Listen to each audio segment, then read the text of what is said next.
Carol Jurgensen-Sheets, aka Carol the Coach, and there's my buddy back there. Hey, boo.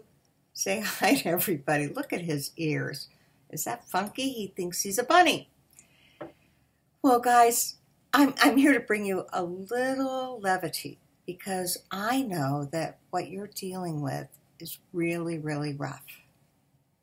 And what I believe to be true is that sex addicts can actually help their partners feel better if they communicate in a way that says, honey, I can't possibly know what's going on for you, but I do recognize that I caused this pain. And so I talk about the sandwich approach. And this is an approach I talk about with a lot of different couples. They don't have to have sexual addiction in their background, but truly, when you're a sex addict, you have to come from this approach because more often times than not, when you're communicating with your spouse and she feels compelled to hurt your feelings, to jab you, to question your motives, question your honesty, you want to attack, and that's never good. You know, you're working hard to make this relationship better. And as a result, I want to talk to you today about sandwiching. Now, sandwiching is when you're taking an issue that she has brought to your attention and you deal with it from her perspective, and then you bring about how you're feeling about it, and then you sandwich the bottom of it with, again, your understanding of her pain. That takes some work, but I'm telling you, when you do that, not only are you reminding yourself of why she is communicating the way she is, but you're also explaining to yourself what you need to do to help her heal. And that is the essence of this relationship. You've got to help her heal. That's tough work. But when you help her heal, you feel better about you.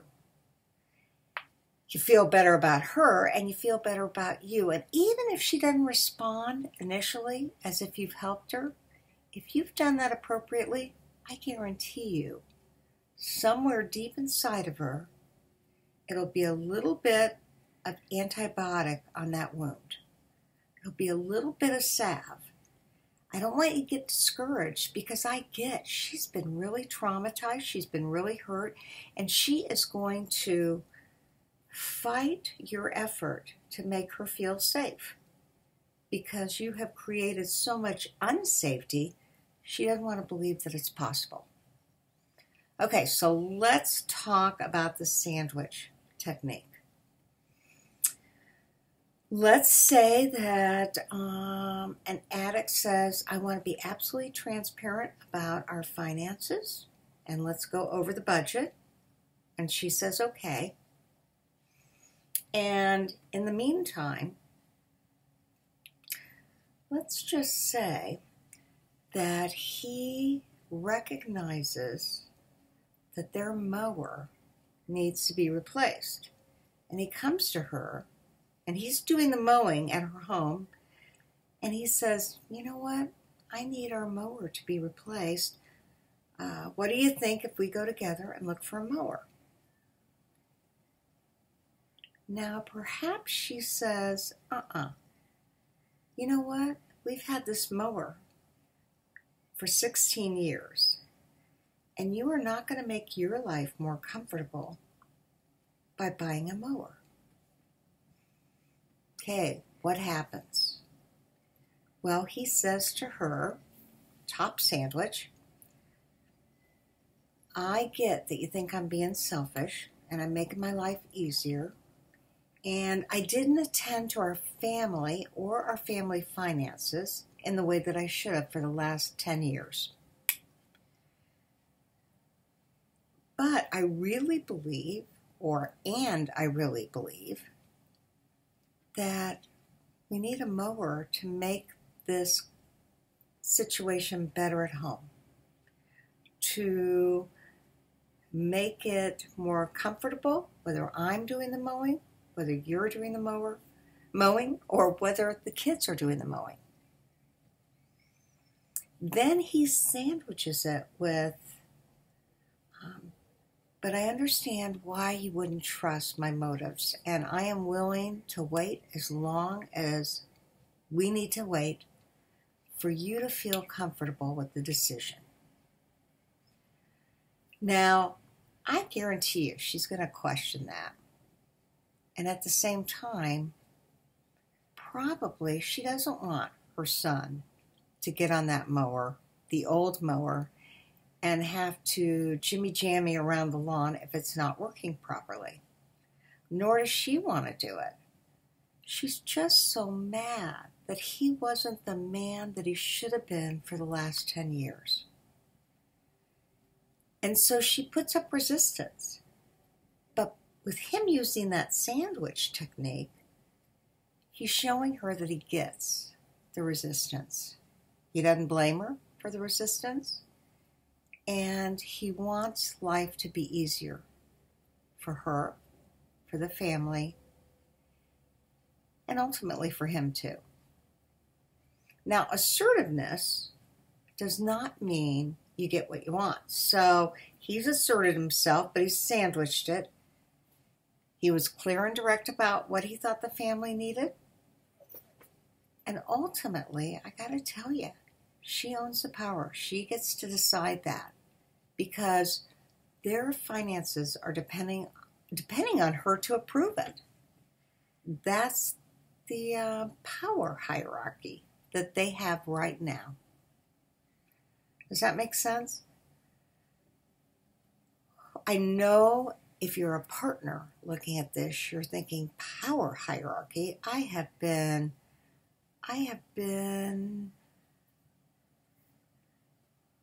duped. I have been lied to. I have been manipulated. I don't have any power.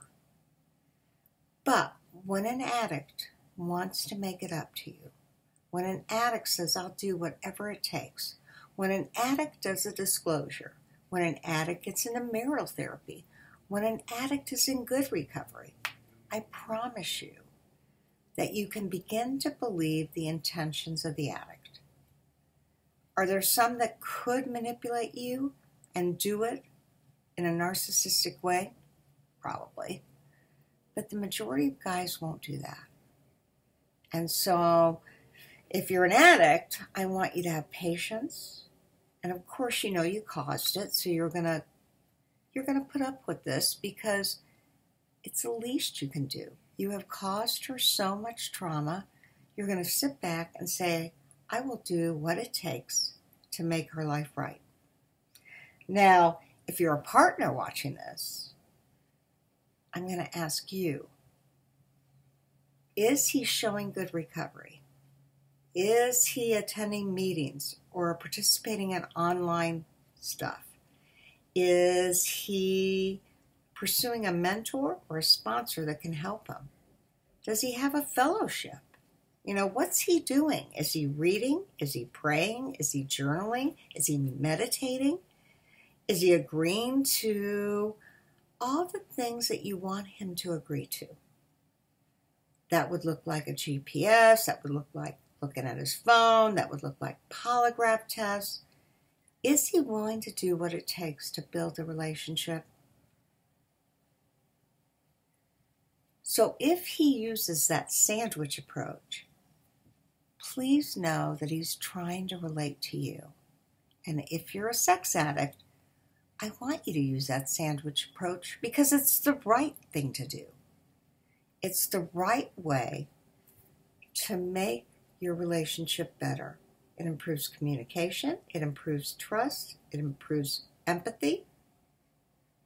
And with that combination, whether the marriage makes it or not, you have made an effort to do what it takes to repair the fracture. I'm Carol Jurgensen-Sheets, aka Carol the Coach, and I am always in it for you to win it as long as you're doing the right thing.